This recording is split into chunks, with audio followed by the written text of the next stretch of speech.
Selling in a down market, video 5, I think it is. It could be 6. We're going to talk to you about you recognize your equity is not as strong as it was a year or two ago. You'd like to recover some of it, and you're like, well, buyer agent and seller agent commissions are so high. How can we do work there? I'm going to tell you right now, I have an equity protection program. I've sold over 200 homes as a broker.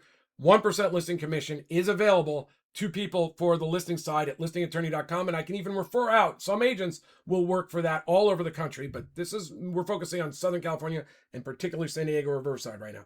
So right there, you can save 1.5% to 2% on a 1% listing commission with a full service agent who has experience. That would be my goal.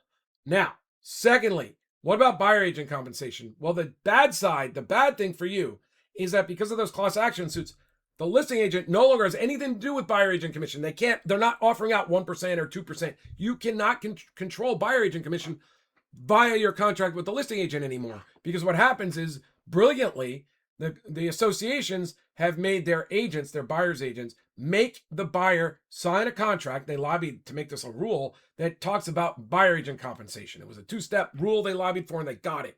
I thought it was harmful to the consumer, the seller, but so be it. So now the real estate contracts are set up to help the buyer get the buyer agent commission out of the seller. All they have to do is check a box and say, we're asking for 2.5% or 3%.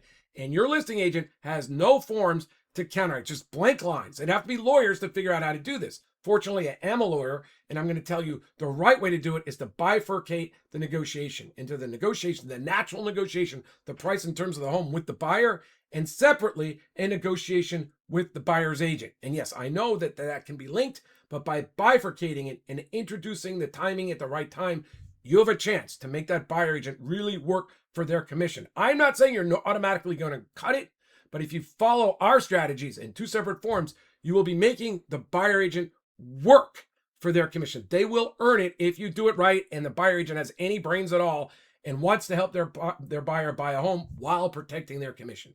And I'm going to talk to you more about the psychology of that at listingattorney.com if you want to sign up for a consult. So, and you're in a down market and you'd like to get some of your equity back by getting commissions down, but have a really successful negotiation with the buyer and the buyer's agent, we've got a strategy for that, but it involves 2 separate contracts. Something your realtor, if they're not an attorney, really cannot have, right? They have to use the realtor forms.